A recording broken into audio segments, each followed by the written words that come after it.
Welcome, everybody. My name is Karen Pank. I'm the Executive Director of the Chief Probation Officers of California, and really appreciate folks joining on. We'll give folks a few moments to be sure everyone is logging in. But as we do so, take care of a little bit of housekeeping. This is another installment of our CPOC conversations that we've started this year, where we bring together a variety of chiefs to talk about a given topic. Today's topic will be about exchanging inspired ideas in probation. And so that was probably one of the easiest ones for us to do, because there's inspired ideas in probation throughout the state. So it was really actually a hard one to just choose a few of the chiefs. So we know a lot of great things are going on in the departments all around. So this, will hopefully give a look into something that you hadn't heard about, look into the behind the scenes as to how and why something came together. Obviously, it's only an hour and a half, so we won't be able to get into probably all of the details you want on some of these programs. So you can certainly, I'm sure, find out more information on some of the websites of the different departments. But it is an opportunity to focus on not just, the what, but the why and the how. And, how do we get to these new and inspiring ideas, and why? And so I'm really looking forward to hearing more from the chiefs about that. One of the things we like to do at the beginning of these is to see who we're engaging with. So it would be great if we are going to put up a poll to just see who we have with us today. So we'll go ahead and hopefully see a poll up asking who you are, and that will give our panelists a chance to understand our audience. Like I said, we're going to go and listen to a little bit of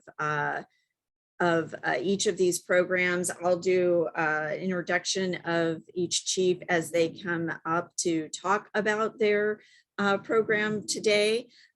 Just to give you a preview of who we will be talking to: Chief Barley from Butte, talking about the Transitional Age Youth Pilot Program in his county.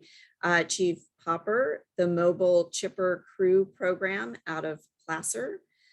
Chief Garnett will be covering the Youth Advisory Council in Santa Clara. Chief Reese, the Welding Technology Program in San Bernardino. Chief Reyes, the Coastal Valley Academy in San Luis Obispo. Chief Katie Miller, Make It Right, Restorative Communicative Conferencing in San Francisco. And Chief Rochester from Merced, talking about peer support specialists. And so, like I said, we're going to mix things up a little bit and hear things in some different orders. With that, I'm going to close the poll to make sure that we have a sense of who we've got going, and we'll go ahead and jump in. So let's start with Chief Katie Miller, who I know has shared some time with us before on some of these conferences. So some of you might remember, she is a little newer to our chief ranks, right? Years in probation, 1.5, years as chief, 1.5. So that's great. We were asking a couple of questions ahead of time, wanted to know if you could talk to any one person in history, who would it be and why? Do you want to share with us, Chief Miller, who that is?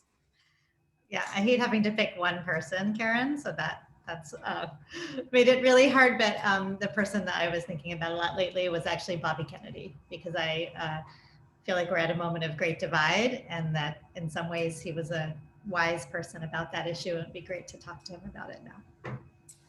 Yes, Chief Miller and I oftentimes share a brain. We like to joke, and so I probably could have answered these questions for her. And I also have asked folks about their bucket list, and I too share this very important bucket list with Chief Miller. And what is that? I don't have a bucket list because I'm way too risk averse. I agree. But you're not that risk averse because you were willing to go out on a limb and start a brand new program. So tell us a little bit about that program. Sure. So, like Karen said, I've only been in the field of probation for a year and a half. So ironically, I'm here today and was asked to speak to a program that I started in my previous job where I was at the DA's office here for 12 years in San Francisco. It's a program called Make It Right. And ironically, it's a diversion program away from the traditional system. So Make It Right is prosecutor diversion because that's the decision point we were at in the DA's office. And it's diverting youth into a restorative justice model that's called restorative community conferencing. San Francisco has a long history of diverting our misdemeanor cases for kids. We've been doing it since the late 90s. And so the question came up, how could we start moving into diversion for some of our felony cases, again, for kids?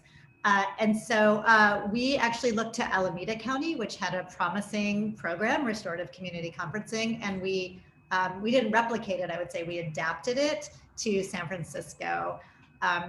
And the way that it works is at the decision point of prosecution, the DA can divert the young person into Make It Right. It actually is fully handled by community organizations who we partner with.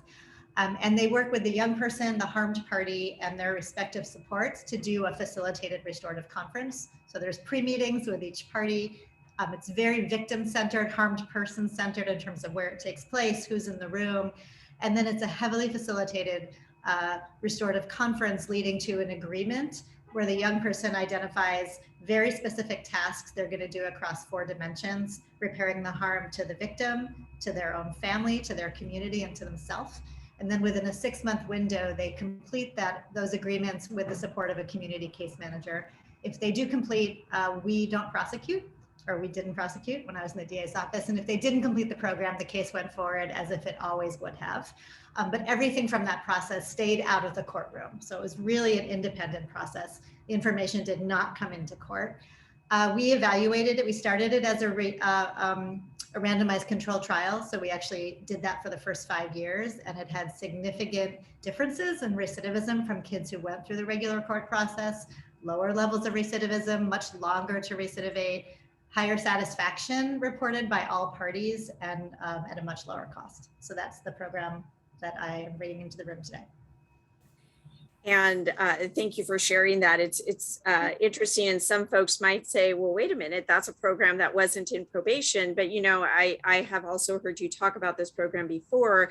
And one of the things that struck me is, you know, we oftentimes in probation will do things in a whole host of different areas, right? And work with a whole host of different partners. I mean, there's probably no other entity that I'm aware of, at least, that really has to connect and work with so many different areas, system partners, those types of things. And so learning from some of that, and actually this probably propelled you in somewhat a little bit of the career that you find yourself in today, was wanted to kind of get that in front of everybody. So I appreciate you sharing that. I'm curious, you know, it's, you do have to generate support for a new program, no matter what department you're in, right? So probation, obviously, it would find themselves in the same place, trying to get people on board to allow you to do it and to, you know, then operationalize it. Can you talk a little bit about that? What is harder, to get people excited about it or actually then operationalize it and do it? what's been your experience?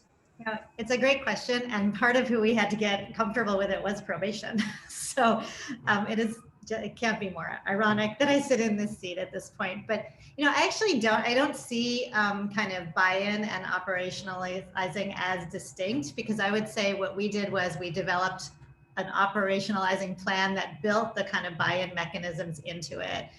So we relied heavily on data to figure out, you know, which communities of kids were disproportionately in our system. We already obviously knew that in a lot of ways, but also which offenses they were coming in for. And then we brought in an independent third party, an expert in restorative justice, to actually have conversations with all of the stakeholders without us in the room. so that people could really be transparent about their concerns, about their ideas for what would make it specific to San Francisco, including probation, getting to talk about it without us in the room. And then they gave us de-identified feedback, right? What did they hear from everybody? And that really formed our implementation plan and our RFP when we found our community partners. And then we went through the sometimes painful process, right, of developing that MOU, developing protocols, so that everybody affected by the program knew how it would affect them and we could hear what they needed. So what did probation need to know, for example, about each young person when they were in this program so that probation could do its job? And then the other partners as well. And we also had to develop kind of net widening mitigation because that was a real concern from the community. I think there's often a worry that when you start something new as a diversion, instead you'll just wind up putting kids in it who you wouldn't have done anything with. So we had to be very intentional. And then it was really this constant process of kind of reflecting and adjusting along the way. I would say setting it up as a randomized controlled trial from the beginning made a really big difference. We were really clear that this was a pilot, that none of us knew if it was going to work, but that we'd evaluate and be transparent about the results, and that it was kind of a collective leap of faith. But I would say the things I learned along the way is that it's very iterative. I think both buy-in is iterative. You have to always be attending to it. And then the kind of operational part, of course, was iterative. And that we just needed to really be patient and give people space to express concerns. And I think the biggest thing for me that I learned, and it was a really hard lesson, right, is how much details matter. That what felt like a really simple idea was actually really hard, and we had to really attend to the details. And I say that because in this seat now, I'm so often hearing that argument kind of in the advocacy world, right? It's an easy idea. We can just snap our fingers and get it done. And like, details really matter, right? So going through the process of always having to revisit and reflect and revise was really important. I think to me, the way I was pitching it a lot to people was that I felt like if we all felt equally uncomfortable, we were probably starting at a good spot, right? And that's kind of a good goal when you're trying to implement change. That's really helpful. I appreciate you sharing that, and probably a lot of consistency, like, or similarities, I should say, to all of the other programs we're going to hear about today, as far as like the details, the data, is really needed. You got to kind of get that buy-in and, revisit the results, and details matter. That's a good takeaway for sure. So, and I did ask a couple of extra questions. Chief Miller, I know you won't be able to stay with us the entire time, so I wanted to be sure that we had a chance to get a lot of what you had to share in at the front end. I also want to say details matter, and I already blew through my first detail. We took a poll, and then I didn't tell anybody what the results of that poll were. So I'm going to stop here for a moment and ask if we can publish the poll so that everyone, including our panelists, know who are with us today. So it looks like we've got a good mix of folks. So, oh, great. Even a few other chiefs, few of your peers are on the line. So there you go. We'll ask them not to send in heckling questions, but certainly do want to welcome questions. I should have also said this up front, we're going to do our best to take questions and to answer as many as we can here. And then also, if we have other questions that we don't get a chance to get to today, try to post those at a later date. So, because we really do welcome the input from the audience. So with that, let's go to our next chief, and I want to put Chief Hopper in the hot seat and ask him a couple of questions. As by way of introduction, you have been in probation for 32 years and a chief as 10. And so that first of all surprised me, as far as like, I feel like that means, we've known each other for a very long time. So that's amazing how quickly the time goes. Curious, before you start to talk about your program, which I'm really dying to hear more about, but will you share with us the one person, if you could talk to anybody in history that you'd like to, and why? The person that I would like to talk with would be my high school football coach. And the reason being is I graduated early. I was a 17-year-old when I graduated from high school. So in 1988, I was working at a local supermarket, and a person walked in and ordered some stuff at the market, and it was my high school football coach, who happened to be a supervisor at juvenile hall, which was down the street from the market where I worked at. And he asked me a couple questions about what I was doing with my life. And he said, "You should apply at juvenile hall." He said, "I'm a supervisor there and we have openings." And then he said something that was very important. He said, "It pays $10 an hour." And I said, "I'll take it." And so that was the beginning of my career with probation. And I went part-time, soon became full-time, and I was 19 years old and I became a full-time staff working in juvenile hall. And I've been in the field ever since. And my thought to get together with him is just to thank him for having that conversation with me and changing my life. Now, I really made a huge mistake. I shouldn't start with things that's going to make me cry. I definitely tear up when I read that. I thought that was really great. And I know that a lot of people have very similar kind of stories. And it does go to show you never know what you might hear, that could change the trajectory of your career, your life. And so I really appreciate you sharing that. I also really was hoping you would share your one piece of advice you would give someone starting a job in probation, especially since you just talked about where you were when you started. Well, I think, like I've been around for a long time. I think my one piece of advice, I think it's pretty simple. It just, no matter what happens in your career, be humble, kind, and always do the right thing. If you're a country music fan, it probably reminds you of a Tim McGraw song, but that's kind of the motto, is just always be humble, be kind, and do the right thing. That is true. I did hear that song going through my head when I read it. So that is great. I'd love for you to share a little bit, give us your elevator speech on your program. Okay, well, kind of to lead into it, our program is our new chipper program, but really leading into it, I'll just talk a little bit about how we got there. Placer County has run the alternative sentencing programs here locally for 25 plus years. Work release, EMP, all the different programs, we do all of those. Unlike some counties, the sheriff does it, and some counties probation does it, or a mix of the two, but we do all of them. And we traditionally had work release programs throughout the years, and the process was to work with a work site. The individuals or the clients would go sign up for a work site, do their work. They would track stuff and send us back the hours, and we'd, per the code, we'd give them 1 day jail credit for a work release sentence. But a couple of things happened over the last couple of years. Obviously, we had AB 1950, we started reducing cases in Placer County, and I had some more staff available that kind of opened the door for this process. We also had, COVID, and our court kind of put everything on hold, and the new cases weren't coming quite as fast as they used to, because we were kind of on hold with the pretrial cases.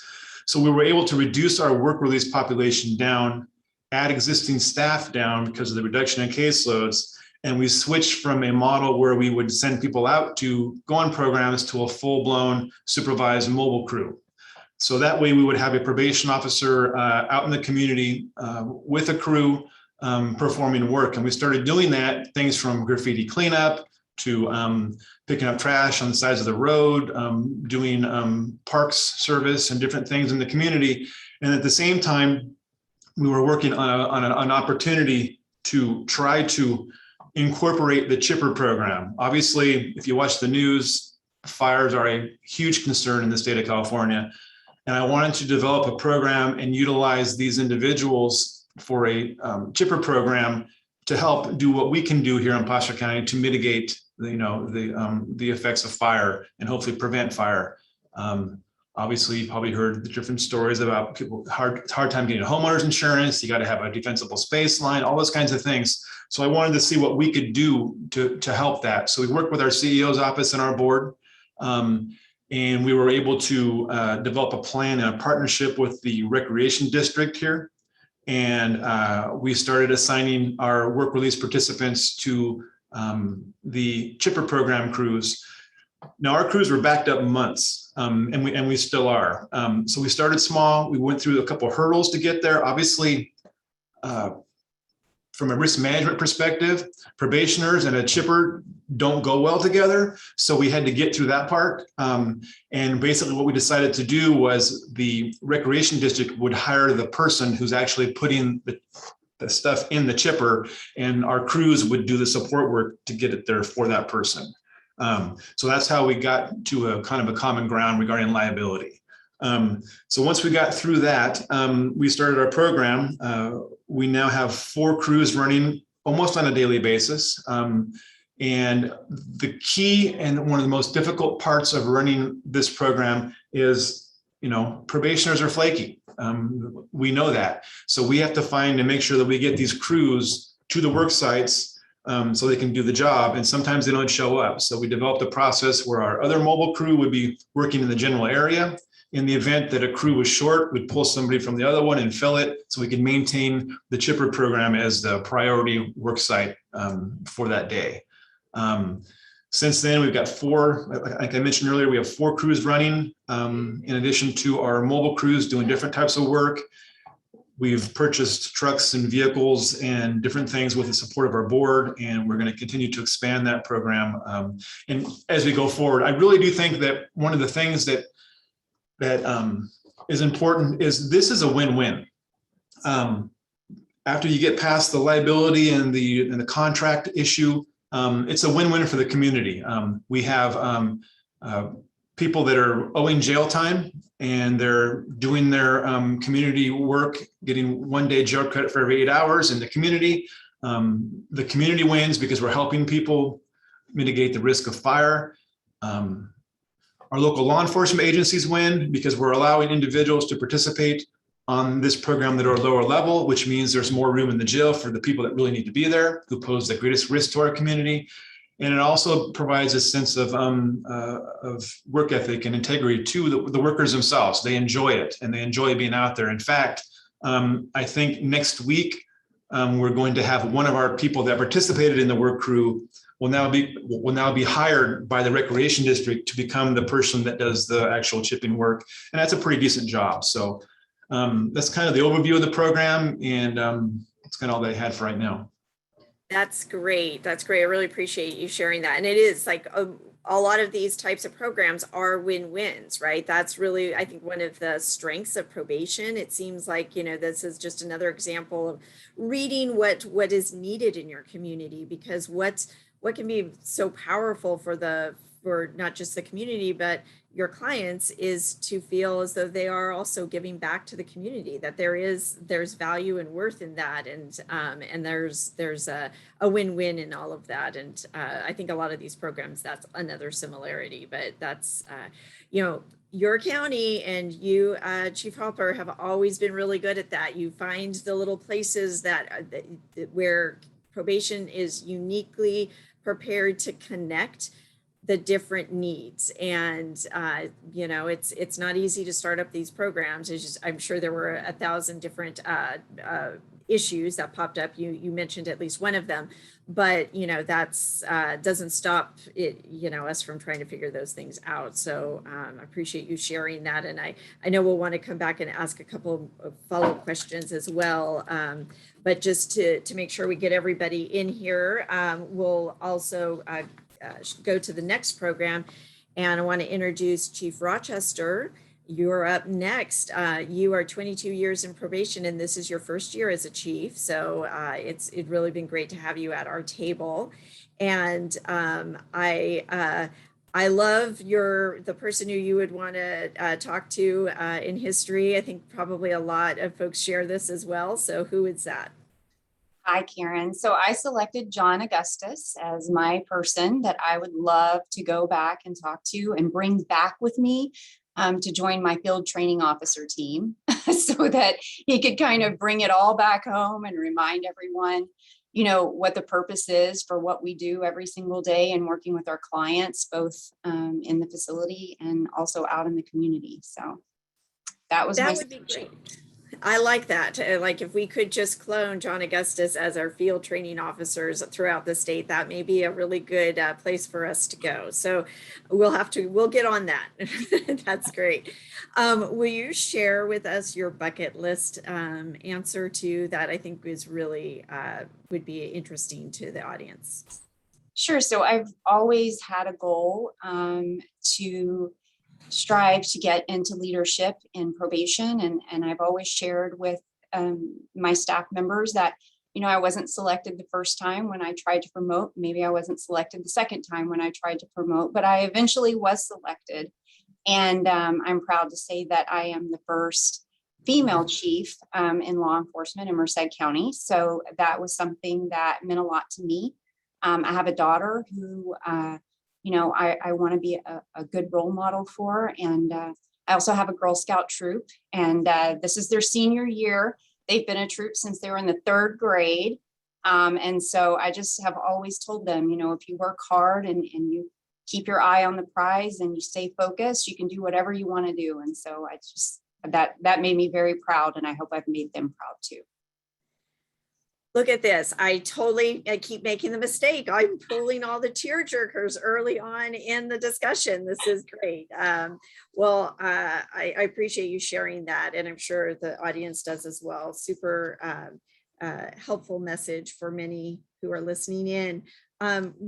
Very interested to hear more about your peer support specialist. And I also know and appreciate the fact that, you know, this kind of came up spontaneously really with a discussion we just had at one of our board meetings.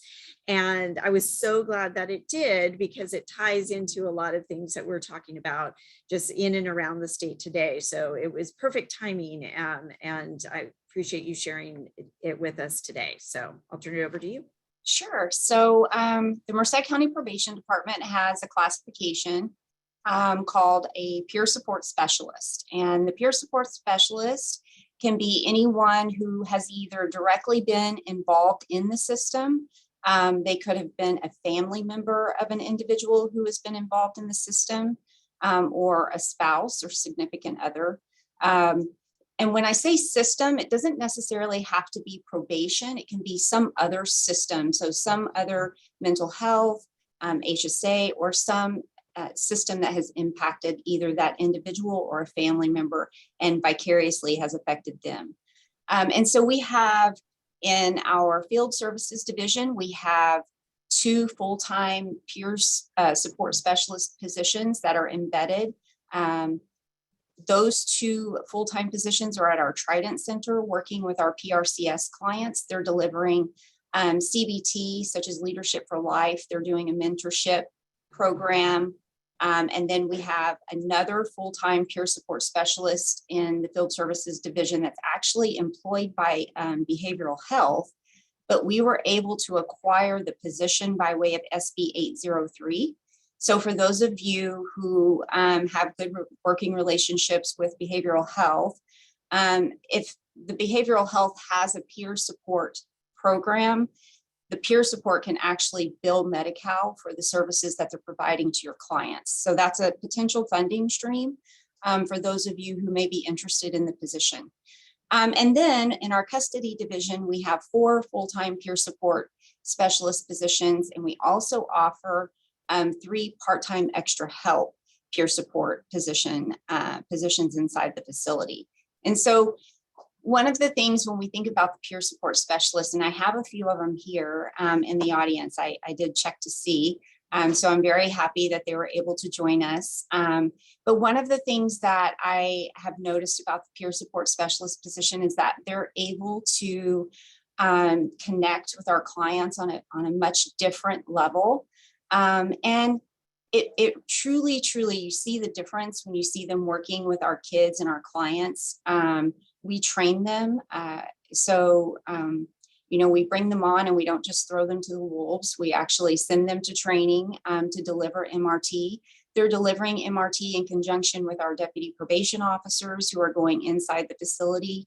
They're working in conjunction with our deputy probation officers and program specialists in the field services division.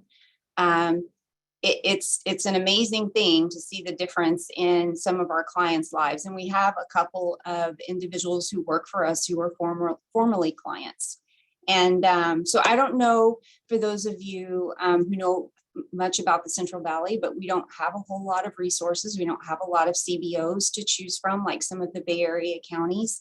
And so, we kind of have to do what we can and make do with what we have. And I just think that this has been a great program. So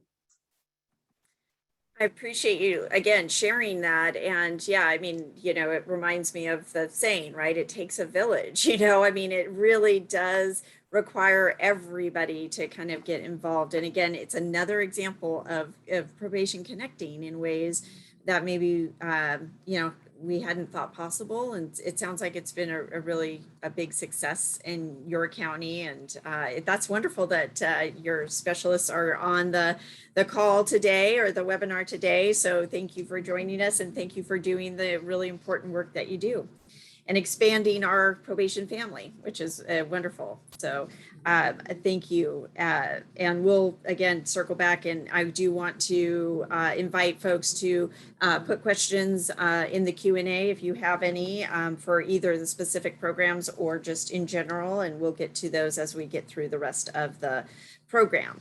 So our next chief is Chief Barley. You ready for this? I'm going to ask you some tough questions. All right, let me have it, Karen. All right. I like it. Your years in probation, 27, 3 years as chief, and share with us your person in history you would love to talk to. Well, actually, it's not necessarily a person in history, but it obviously means a lot to me. I would go back and talk to both of my grandfathers who passed away when I was fairly young.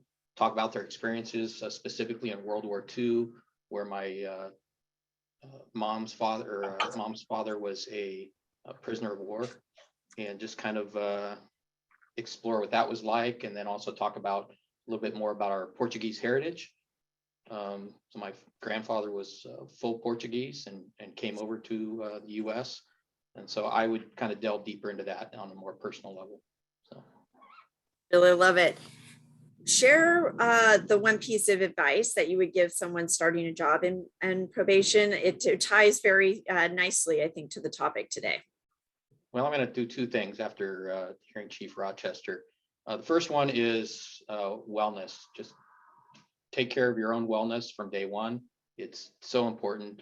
You can't take care of other people unless you're taking care of yourself. But the answer, that put out there also is get out of your comfort zone early in your career. Try not to be sole sourced in one area early in your career. I know I was personally, I was in juveniles for the first 12 years of my career, and I wasn't in the adult division until I was actually already a supervisor. So it was a little bit difficult. So talk about being uncomfortable, as during that learning curve. Expand yourself, take on as many different areas of interest as you can early on, and just get a feel for what the entire field of probation is, because something may really pique your interest and you may be great at it. Really important advice for all of us to hear. So that's why I wanted to specifically ask you to share that. As you go into your elevator speech on your program, the Transitional Age Youth Pilot Program, we also just had a legislative win related to this, right? The program had the governor just signed the extension of the program. I know at least one other of you also have one of those pilots, but tell us a little bit about this and just kind of your thoughts on the project. So this program came about almost out of some necessity. Initially, we were tasked, myself, I was overseeing juvenile hall operations as a chief deputy in 2015. And next door to me is a gentleman named Nino Pinocchio, who's actually the president of CAPIA, the Institution Association for Probation in the state of California. And we were tasked with looking at alternative uses for our increasing capacities within juvenile hall, particularly locally. So in that process, we stumbled across a request for application from the prison law office of all places, that we purposely chose to reach out to and try to join in a program. Not usually a partner that we actively seek out. They usually seek out our agencies to make changes. But they were seeking applications for what's called the European American Criminal Justice Innovation Program. And that's a long title, but basically seeking programs that could have wide-ranging effects on some sort of the one portion of the justice. So we looked at this and went, well, we already deal with 18, 19, 20-year-olds in our juvenile institutions. Can we come up with a program similar to some programs that were happening in Europe? And I think even the state of Florida was running a program at the time. And can we divert some of these 18, 19, 20-year-olds, based on brain science, and bring them back into more in line with, their where they are in life as far as, like I said, the brain science, and treat them more in line with juveniles. And, we were looking at it, it was going to change, require some legislative changes and things like that. Well, we didn't get selected by the prison law office. They were only taking 3 proposals nationwide to go. But what it did is it allowed my predecessor, Chief Borden at the time, to move this forward with CPOC in towards legislation. And, maybe we could pilot this while it's, not going to be, statewide initiative at the time. It allowed 5 counties, Chief Garnet, Santa Clara, one of them, ourselves, Napa, Alameda, and Nevada County to pilot. And so we had 18, 19, 20-year-olds who had committed low-level felonies who were now in the adult system.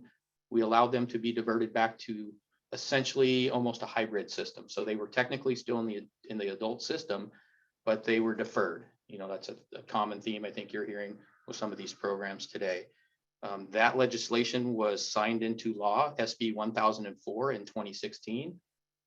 It was extended once by AB 1390 to expand to 25-year-olds. And then just, I think, late yesterday, the governor signed AB 1318, which expanded this program to 2024. And basically what it allowed us to do is wrap these low-level youthful felons with services early on, with the hopes that a mistake that they made when they were 18, 19, 20 years old would not carry the catastrophic consequences of a felony disposition throughout their lives. We've seen a lot of success. Our county, I'm proud to say that on March 17th, we actually had the first youth enter the program. We've had 64 youth to date here in Butte County enter the program. And I know the state just released some draft information that only about 9% of the youth who finish the program commit a new offense within that short window of time, that first 6 months. 60% of youth who don't finish your program have recidivated. So we feel very strongly that if we can wrap these youth in services, they can put their youthful transgressions, if you will, behind them.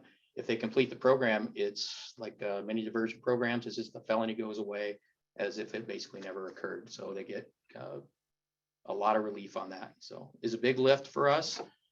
Initially, the buy-ins from our locals, particularly our district attorney, but throughout the years, they are now a huge advocate of the program. Again, one of the things we talked about before was not wanting to widen the net and bring more people in. But I think that even our public defenders now see extreme benefits. These kids are getting jobs, they're graduating from both junior college and universities. So they're getting set for better success early in life. So. Yeah, it wasn't an easy lift, right? I mean, that's a really another common theme, I think, on a lot of these programs. Whenever something is new or changing, it can be difficult to get everybody who you need to kind of pulling in the same direction. And I know for the TAY program that you describe, it wasn't required, right? It was a pilot, and you each local jurisdiction had to kind of figure out how to make the pilot work within your process and then everybody kind of had to want to make it work in order to actually identify a youth to get there. So that's, that's a heavy lift. So it's nice to see such success coming out of your county. And we were really fortunate that the BSCC put together work groups to where all the counties that were choosing to sign on to this pilot program could come together and exchange ideas so that we weren't all operating in a vacuum. So that was very helpful. I really love it. And I got a chance to work on the legislation and each time, and I think it stands a test of time that several legislators, right, have approved it. You've had 2 governors actually sign these bills. So it really was, again, that heavy lift seems to be paying off in getting people to think about this population in a different way. Well, thank you for sharing that. We'll move to our next program and our next chief, Chief Reese, 31 years in probation, huh? And 6 months is chief. But who's counting? I thought I might have 6 months and certain amount of days, certain amount of hours listed, but thank you for joining us. I love the person who you'd want to meet. So I'd like to join your lunch if you meet this person. So who was your person in history? Well, I said that the person that I would like to meet was Winston Churchill. And I had just recently read some articles, about his history and his career. And as I was listening to all of the difficulties that he encountered during World War II and all of the, the different people, the different countries, all of the things that were going on all at the same time that he had to manage. I was like, gosh, that's just like probation circa 2021. And so I guess to get his wisdom on how to handle so many balls in the air at the same time and still come out successful and take care of your people, I'm sure he'd had some words of wisdom for me. So I really, yes, I can relate. I thought that was a good choice. And I mean, I totally love your bucket list item. What's the thing you actually have accomplished on your bucket list? I said it was very simple. I wanted to become the chief probation officer. Well, we're really glad you were able to achieve one of your bucket list items. Will you share with us your elevator speech on the welding technology program? Sure. So our highlighted program is the welding technology program. It's a 5-week program, 150 hours, where the students actually obtain their entry-level welding certificate.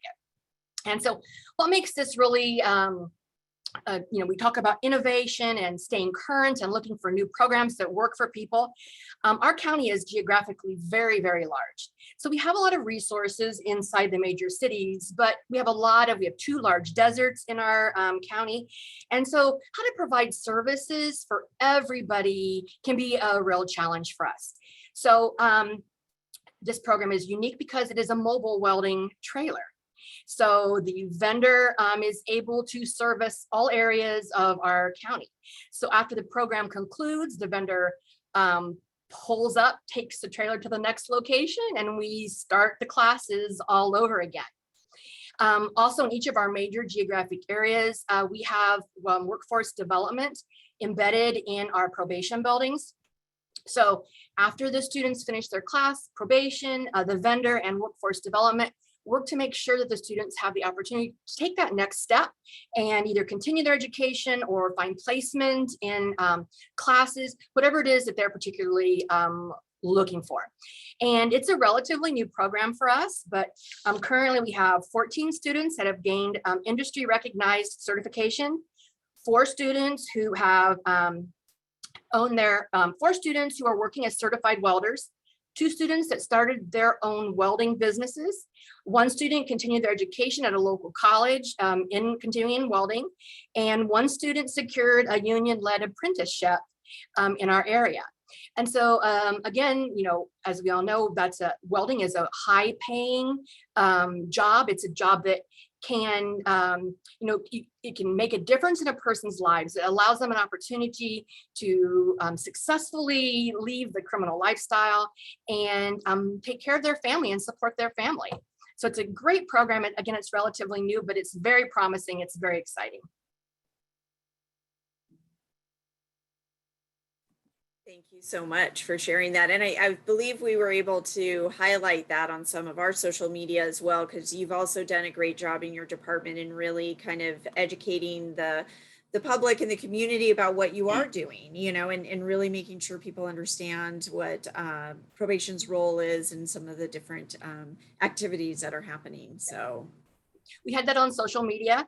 And then to prepare for this, I knew about the program, but I had not actually seen it myself. So I went to see it last week. And, the point that I can't make by speaking to you, nor that you can see on social media, is when I entered the trailer, the look on the students' faces was amazing. They're excited. It was like 110 degrees here, I swear. It's much hotter inside that trailer with the welders going and everything. They were very committed, very happy. I actually told them why I was there. I was here to see the program because I was going to speak, in this venue, and they were all excited about that. And we also had 2 young ladies that were in the program, in the welding program. So it's the kind of thing that you really can't convey. It's the opportunity for them to make a difference in their lives, and they know that. I think that also is something that's so difficult. We find at the state level, working on your behalf sometimes, to try to convey the important work that's being done every day in probation is we can't do it justice. It's really going and seeing it in the field. And when you do, and every time, one does, you really kind of get it, so I guess I'm a little jealous of all of those of you who are actually in the audience and those of you who are on this panel, because you do get an opportunity to see that every day. So it's really important work. Appreciate you sharing that with us. Okay, our next Chief Garnett, you are up. You are 32 years in probation and 7 years as a chief. Again, where does the time go? I feel as though, although some days I feel like we have spent all 32 of those years together in some form or fashion, right? And kind of getting through some of the different things and challenges that have come about. But I really appreciate you being here today. I'm really struck by the simplicity and the truism of your answer to what would be your one piece of advice for someone starting a job in probation. So would you share that with us? Sure. Happy to be here today. I wish I could see y'all. So my piece of advice would be to do the right thing always, no matter what. And even if that means the next day you think, wow, what I did wasn't right, then make it right the next day and be that role model. Yeah, that is it. Simple, true, and literally something I just told myself before I got onto this assignment today. So it's a good thing to remind one of. And unlike Chief Miller and myself, your bucket list item is definitely not something that would be on my bucket list item, and that is? I went skydiving for my 50th birthday. Well, we're glad that you ended up being able to do that, and get a little worried when you are taking on some of those risky things, including sometimes taking risks in some of the programs that we're trying and running. But share with us your program. I think you want to talk today about the Youth Advisory Council. Absolutely. So super excited to talk about this. In my 32 years, this is in my top 3 hands down best innovations in our field. And the credit goes largely to Kathy Martinez, who was our deputy chief and who retired and also worked in Alameda County and Santa Cruz. So this was her brainchild. We did it. I'm going to kind of go through how we did it, because I think that's, so people can just how we thought through this. So we applied for a Title II grant. So that's one thing that I always say, it's really great to use grants to pilot things, because then people aren't arguing over the money or aren't saying, we could be using that money to do something else, because in fact you couldn't. You could only be using it to do what you said you would do, so you can do new things. So the idea of the Youth Advisory Council kind of came out of, how do you have true consumer voice in your system that's timely and real and makes an impact? And so, we've done 1,000 focus groups, as I'm sure everybody on this watching this have done, and they yield something. But it wasn't what we were looking for. We really wanted long-term meaningful participation. And so we did a request for a proposal through a community-based agency. The contract went to Fresh Lifelines for Youth. And then they recruited youth from our system. So at probation, we would recommend youth, and then they would team up. The strong CBO, having a strong partner doing this, it was absolutely essential. The other piece is it went way slower than I would have expected. I kind of am impatient. And while that time was worth every single second, because that time we needed to build trust, and that trust was built. It's always solution-based, always. So their participation in any event is always solution-based, but it's such recent, rich experience. It's just invaluable. So I'll just list off the things that they're doing right now, and then we can move on. So they just completed a podcast about their experiences. That podcast has gone out to all of our justice stakeholders. We had kind of a major issue that occurred with our, well, it's called the Mayor's Gang Task Force. That's one issue. A lot of issues between the city of San Jose and the community about this task force. It got disbanded in kind of a dramatic way, and their key advisors on how to rebuild that now in a different and better way. They teach at both of our PO core and our juvenile institution core, and they're developing and about to launch a parent and youth orientation separately for youth on probation. In addition, they advise County Office of Education, and they're advising on our secure track program. And they're asked by, I mean, they have to say no, like most of the time, because they're asked by a lot of people to participate. So I'll just leave it there because I know we're short on time.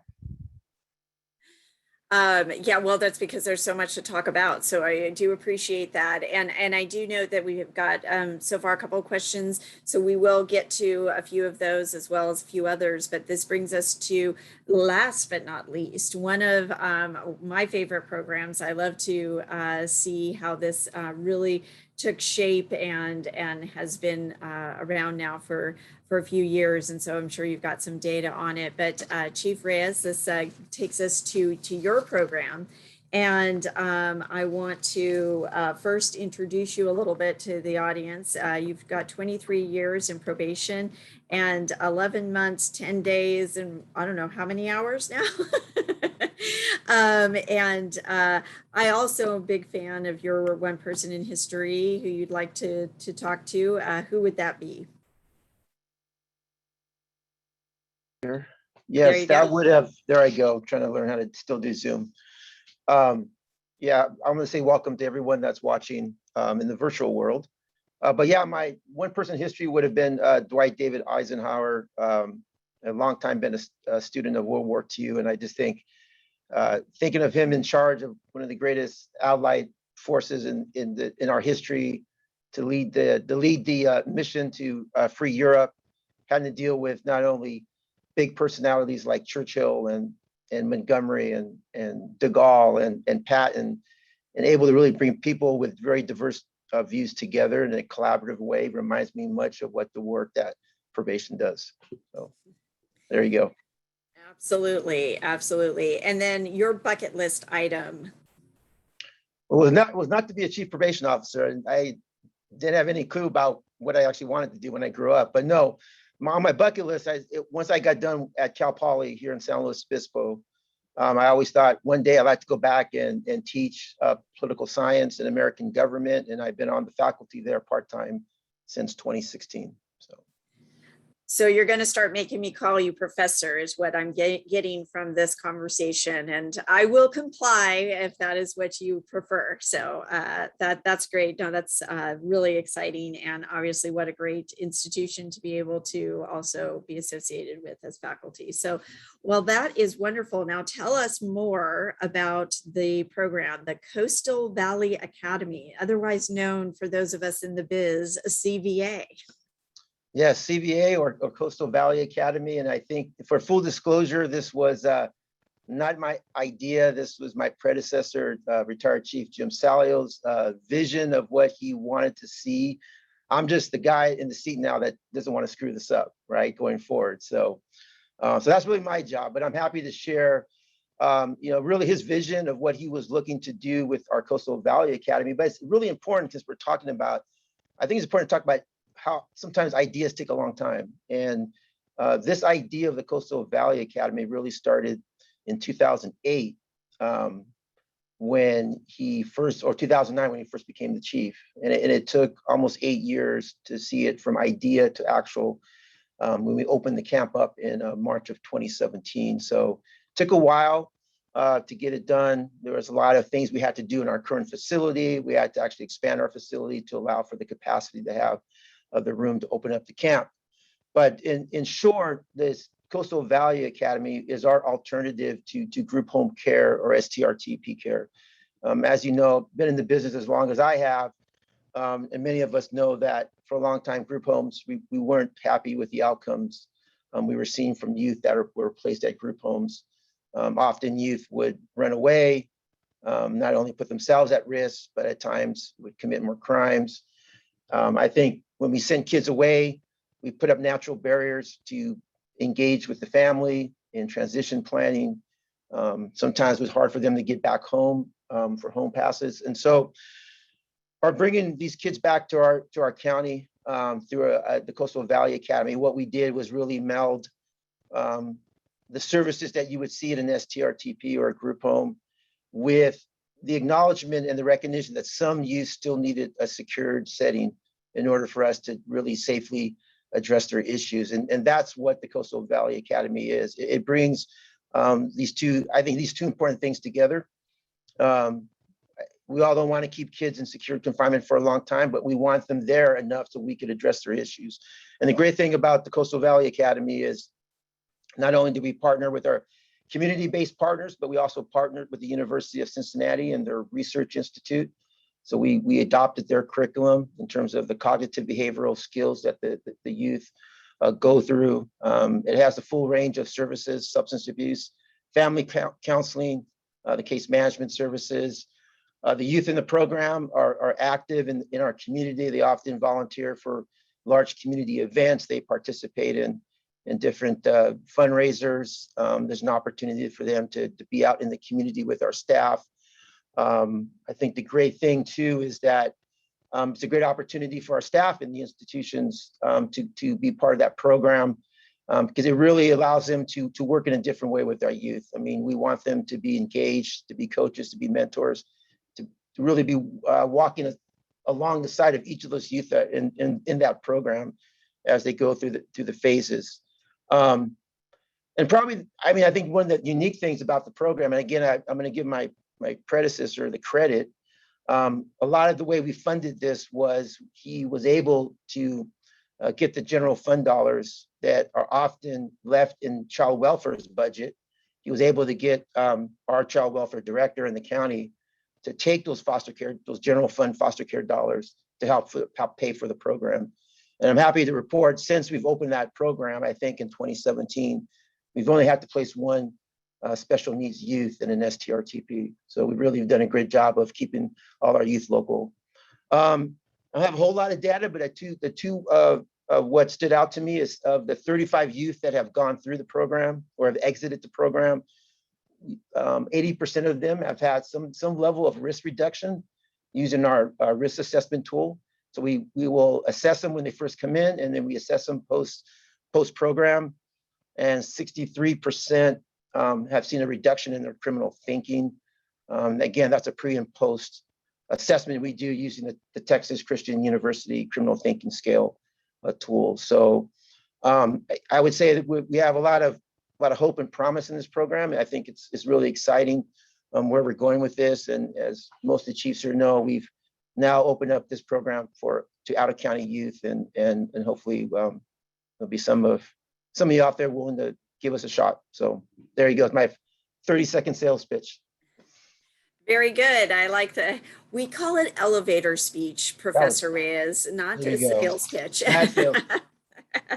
Thank you for sharing that. No, this is very helpful to at least get on the table, just a snippet of some of these programs, which I know there's a lot of history that goes into them, a lot of information more information that can be shared.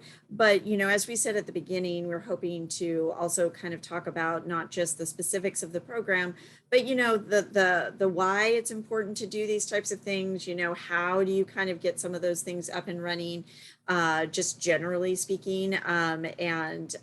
So I do want to ask one specific program or question about one of the programs that came in from the audience. So for the peer support specialist, so Chief Rochester, this is for you.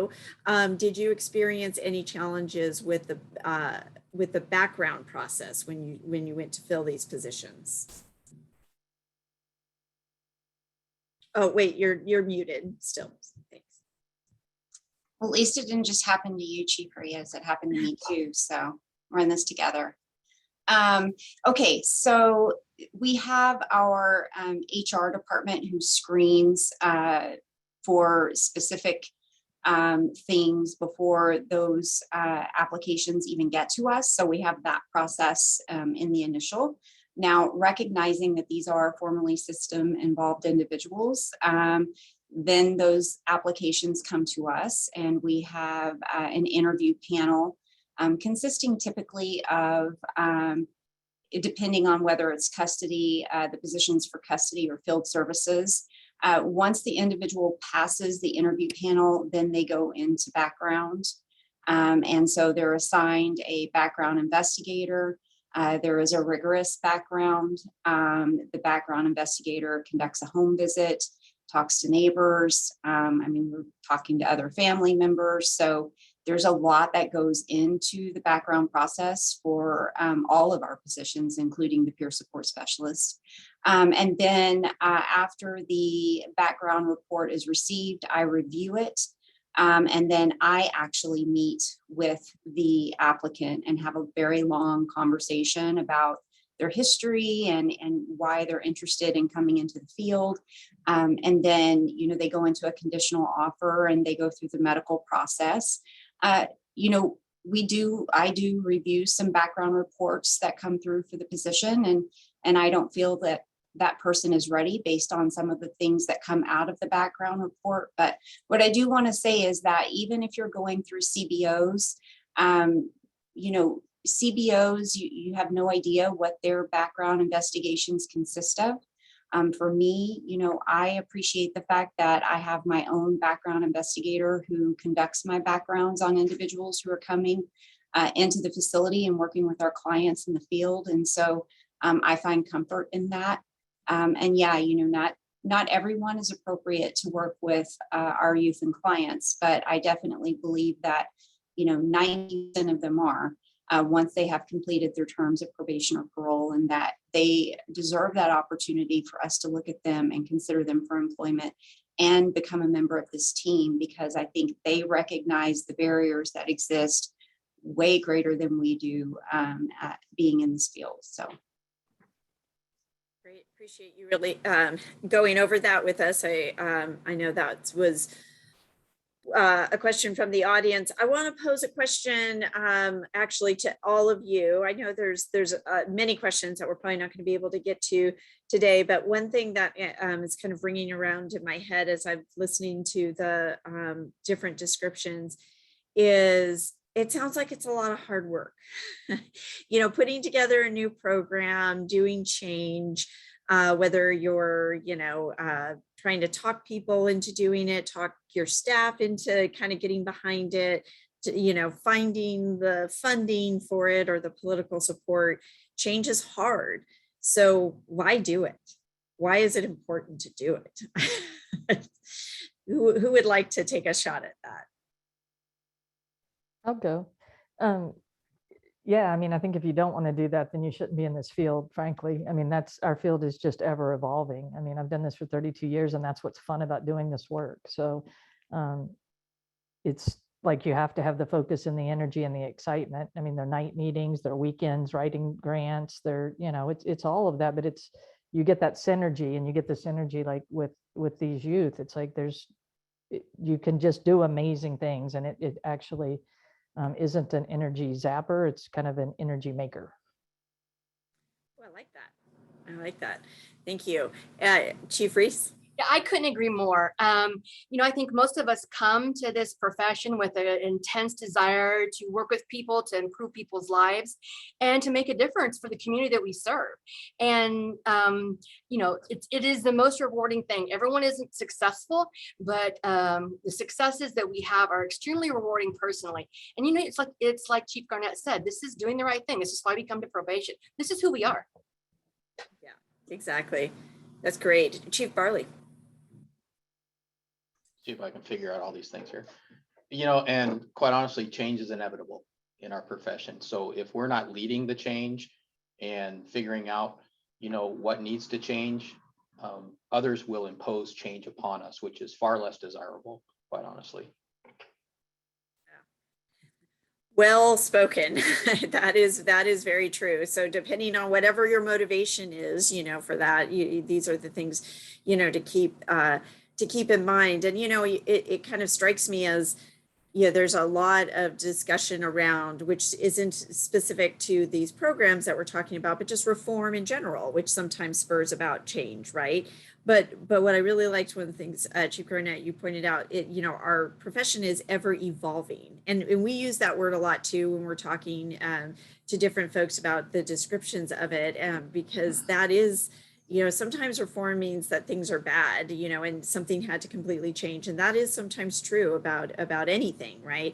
But change isn't always about because something was wrong and was broken and need fixing. Sometimes change is about evolving and getting from better to best. And that's what's so exciting for me, at least, to hear about some of these programs, because that's what they all seem to fit. You didn't have to do any one of these programs that we're talking about today. None of these programs came about because you were being forced to do it, or there was a change in law and you had to do it. They were being done because it's like maybe something that we're doing could be done better. Maybe there's some gap that isn't being filled in our community that we can do more of. And that's what's exciting for us, I know, in working with you and your staff, because it seems like there is an endless amount of ideas along those lines. So I do appreciate you kind of answering some of that question. Another question that came in from the audience, AB 1950 reduced caseloads. And I think, I can't remember off the top who may have mentioned that in their comments, but I think one of you did. How is that impacting your department, and what steps have you taken or will take to, I lost the question, sorry, to redefine probation? Chief Hopper, did you want to take a stab at that? Yeah, like I mentioned during my portion regarding our adult work release program, we were able to redirect those positions because our numbers were going down. Placer County is very conservative, and so AB 1950 had a pretty significant impact on us. And so as the caseload size is reduced, we started moving caseloads around and looking for, like we're talking about earlier, new ideas to define probation, new ideas that we haven't tried before. You did mention earlier about programs and services, and I wanted to touch on one thing that I think is important, is sometimes don't overlook things that you tried before. Sometimes it's not the right political climate to try a program or to do a program. Just my best example that I just wanted to touch on is in 2006, I developed a DRC in Placer. It was one of the first ones around, but it didn't work. And we hit hard times in 2008 and we shut it down. And now we've reopened another one called our reentry program. So sometimes great ideas are still there. It just was the wrong climate at the time. So it's important not to, forget about that. What an important point, right? Because, evolving makes it seem like, you're just moving forward and you never look back, but that's not necessarily, true. Sometimes what's old is new again. And, it's just we're in the right place and the right time in which to make something like that work.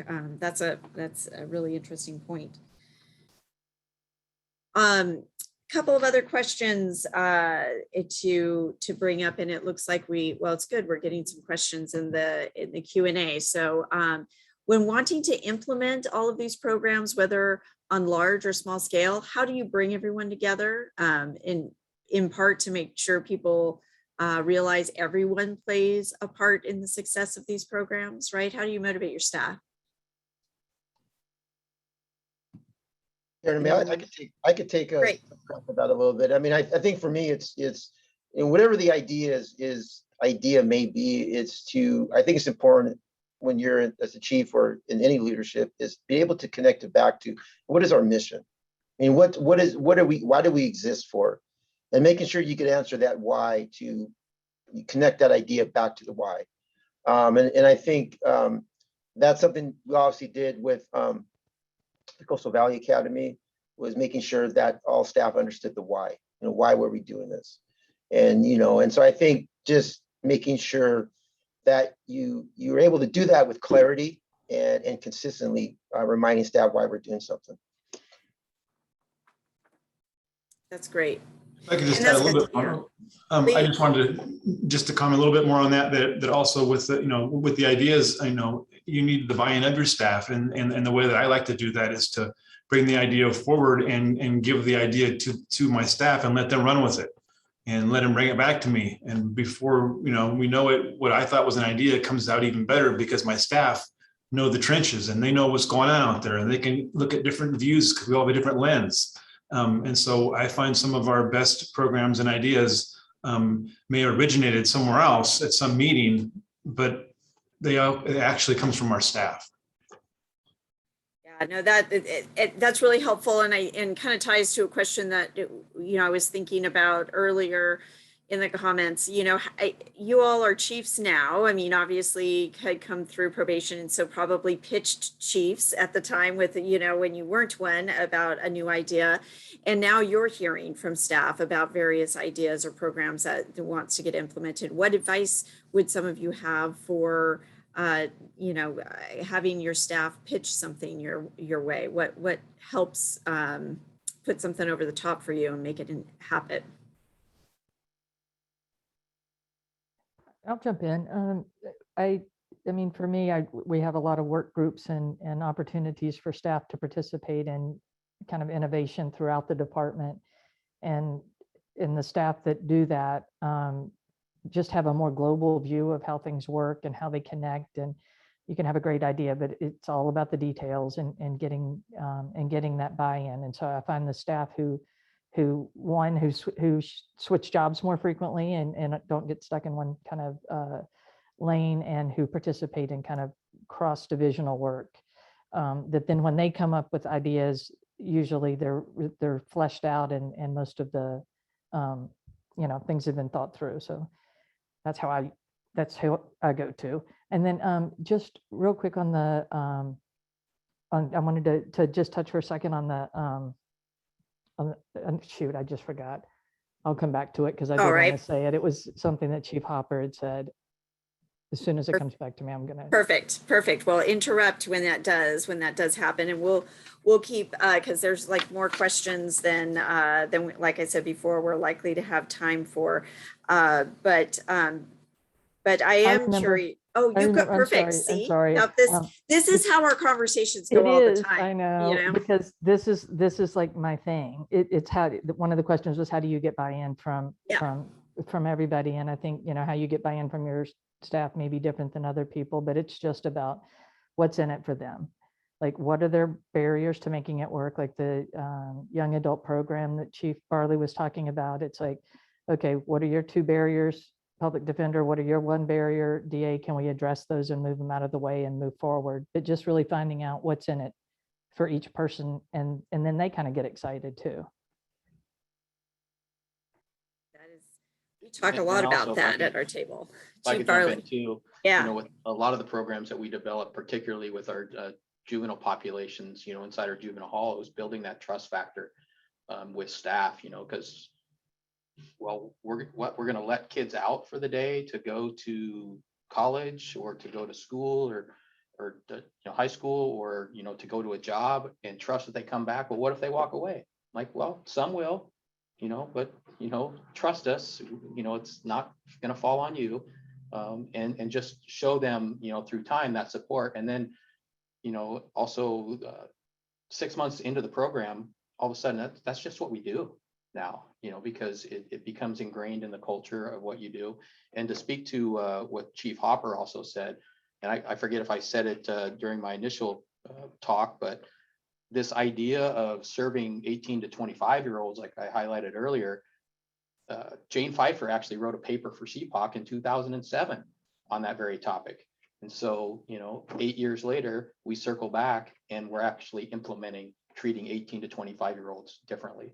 So I echo Chief Hopper's point that sometimes the timing isn't quite right, but circle back because it may change. Very, very important point. I often use the example of 678 that we all know and love so well, as far as, now probably seems to many of you watching, that funding source is, is just kind of standard, but it was tried and failed concept several times for several years before, the right timing kind of took place and took hold. And here we are now 10 plus years later. So yeah, you do have to watch for your timing and your opportunities.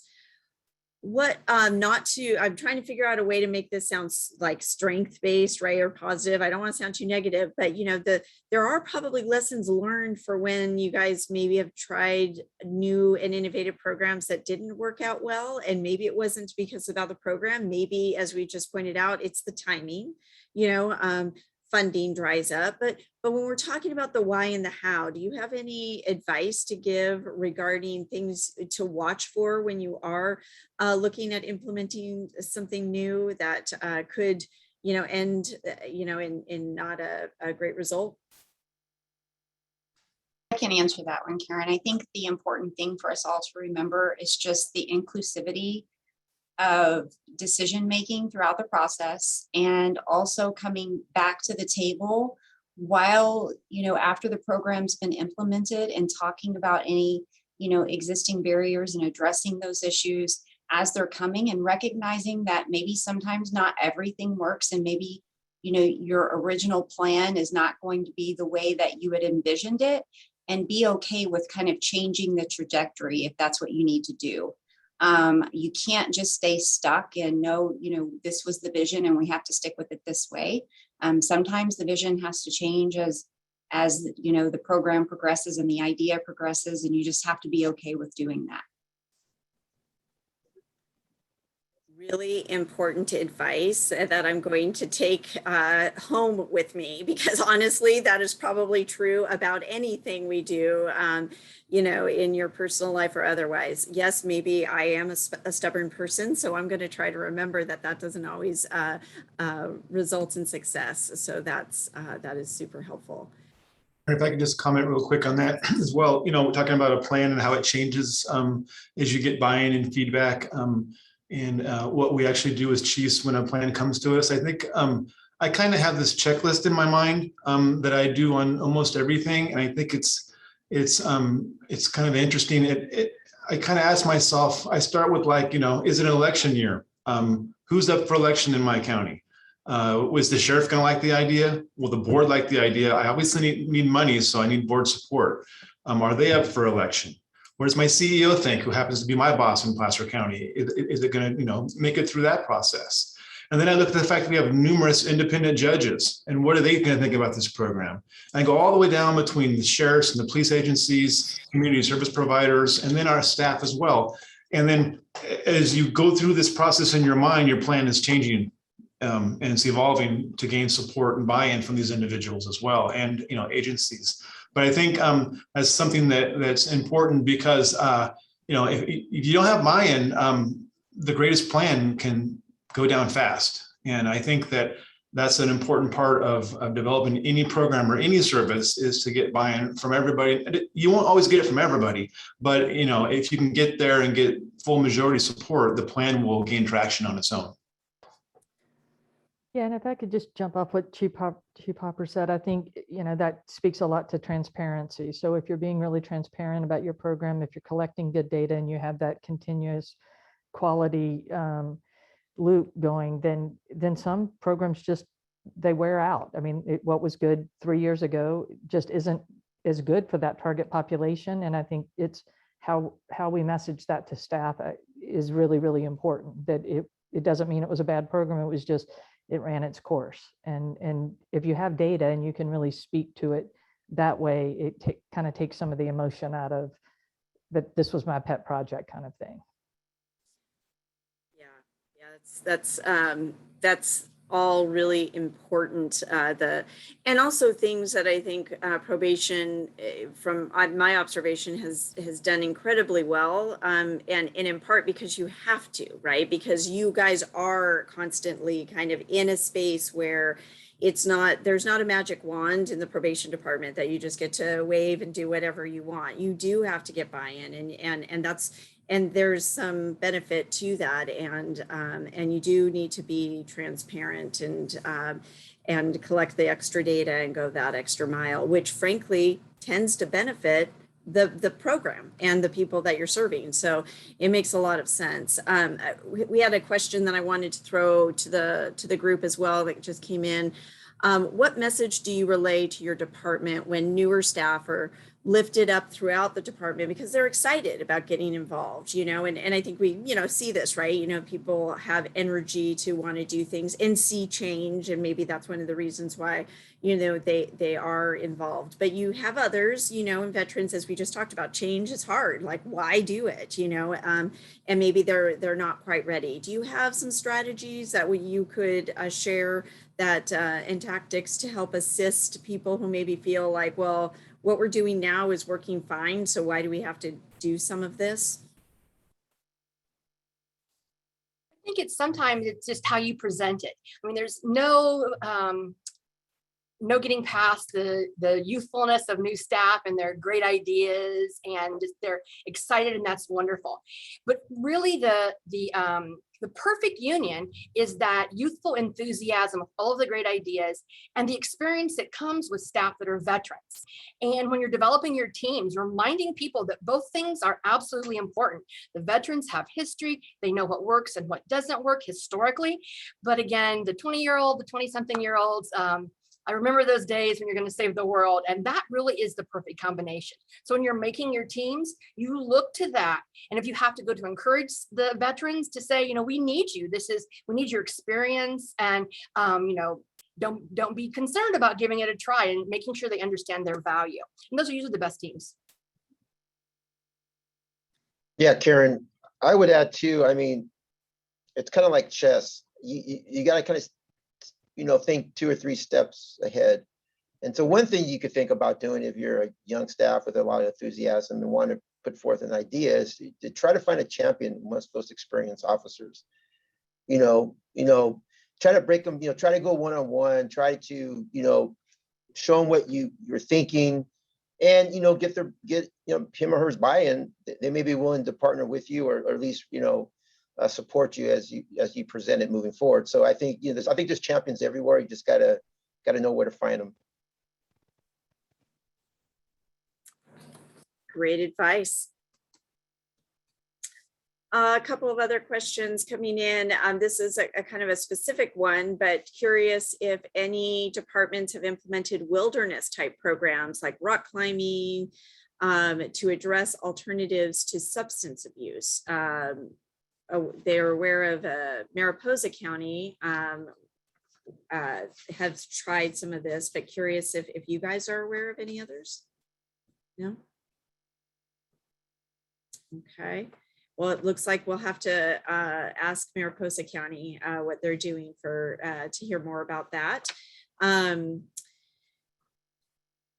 Any other items, as we've got just a few more minutes to go before we have to say goodbye? Any final thoughts that you haven't had a chance to share today that just fit this topic? Or Karen, for me, I think, so we're talking about ideas and innovation. I would encourage everybody out there that's listening, don't be hesitant or afraid to bring up ideas. You may be rejected, it may not happen, but I would say don't give up.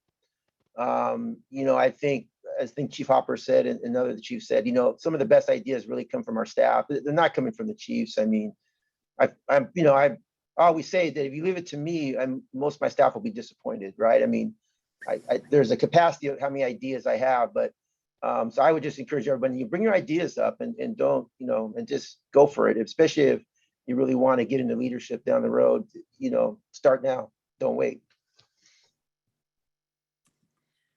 Good advice. To that end, ties to a question that just came in and maybe a good way to kind of wrap. What are some of, since you've just now invited Chief Reyes, Professor Reyes, to the world to give us some answers, what are some of the problems that you would like to get some ideas and innovation to resolve from your staff? What are some of the big issues that you're really looking for getting, some new ideas on? Well, I think the big one that I've been focused on a lot of attention on, and hopefully I get some ideas is, how do we build capacity within our organization to develop future leaders? I mean, the reality is not all of us that are in leadership positions now, we're not going to be here forever. And to me, it's important that, that I leave the department with capable people that could take over leadership. And I think what I'm looking for is how's the best way to do that? And, what kind of development program or what kind of initiatives should we have to identify leaders and then develop, future leaders? So. Good one. Chief Rochester? For me, I just think that to echo what Chief Reyes is saying, like we have to all remember that we've all started somewhere. And, I worked my way to get to where I am, just as all of you have in your lives. And I just think that it's important that we remember that everyone has a role in rehabilitation, and that we respect each other's role that we're playing in this world of community supervision. And it's ultra important that we're inclusive of all of the key players, and that we're respectful, and that we all discuss openly issues as they're coming, and like I said, bringing those issues forward and making sure that we as leaders are open to listening to the issues. Thank you.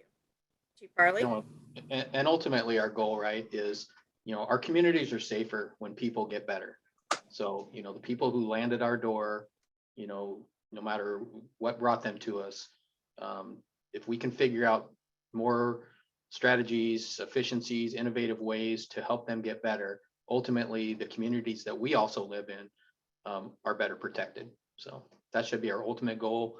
And when you're bringing programs forward, do they kind of feed towards that goal to help people get better? Yeah. I can jump off what Chief Farley said. That's exactly, I wouldn't have said it as eloquently, but that's exactly what I was going to say. Yeah. I mean, there's probably plenty of need for those kinds of programs and ideas. And it may be the very reason why we see so many of them in probation and so much innovation and new programs and the evolving, because, it's always trying to answer that really hard and elusive question. And people are evolving, right? Just as their problems are. So. All right. Well, this, I think, takes us to a perfect place to sign off and thank everybody. I want to thank our panel for sharing. An hour and a half of being on Zoom is not always the easiest thing to do. So I really appreciate it. It's really easy for me because I just got to listen to you share a lot of wonderful things. And I want to thank the audience for watching and sending in some great questions. I know we didn't get to all of them, so we'll try to post some of the answers for those that we didn't get to on our website. And thank you to our staff behind the scenes and making sure that we actually got to turn the computer on and the cameras on and get a chance to reach out to all of you. So thank you so much for connecting with us, and have a great weekend.